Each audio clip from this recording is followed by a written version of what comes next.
বিশ্ববিদ্যালয়ের ফিজিক্স ডিপার্টমেন্টের এক শিক্ষক আমাকে ব্যর্থ বলে দেন। উনি কতটা ফ্রাস্ট্রেটেড দেখেছেন?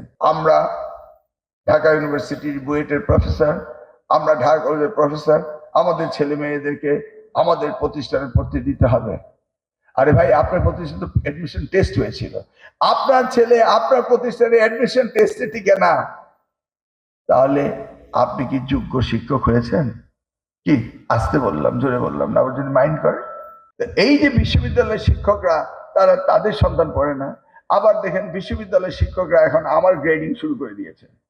ঢাকা বিশ্ববিদ্যালয়ের ফিজিক্স এক স্বনামধন্য শিক্ষক 1 মাসের মধ্যে বলে বসলেন, ব্যর্থ মন্ত্রী, পদত্যাগ করা উচিত। শিয়া বাটার ও ভিটামিন সমৃদ্ধ লিলি বিউটি সোপ, তারুণ্যময় উজ্জ্বল ত্বকের জন্য। রিমার্ক। ব্যর্থ যারা কারা বলে জানেন? যারা ফ্রাস্ট্রেটেড। 30 দিন না যেতেই ঢাকা বিশ্ববিদ্যালয়ের ফিজিক্স ডিপার্টমেন্টের এক শিক্ষক আমাকে ব্যর্থ বলে দেন। উনি কতটা ফ্রাস্ট্রেটেড দেখেছেন? উনি নিজের প্রতিষ্ঠানের নিজের ছাত্রছাত্রীর খাতা ঠিক মতো দেখান না, পড়ান না, এই জন্য কিউএস রেটিং ঢাকা বিশ্ববিদ্যালয়ে নেমে গিয়েছে। তো এখন গিয়ে দেখেন জেলা স্কুলের দায়িত্বে ডিসি সাহেবের ছেলেমেয়েরা ঢাকায় থাকে, ঢাকায় লেখাপড়া করে। আমার মনে হয় এটাও ম্যান্ডেটরি করে দেওয়া উচিত জনপ্রশাসন থেকে, যারা জেলার দায়িত্বে থাকবেন তাদের ছেলে মেয়ে জেলা স্কুলেই পড়তে হবে।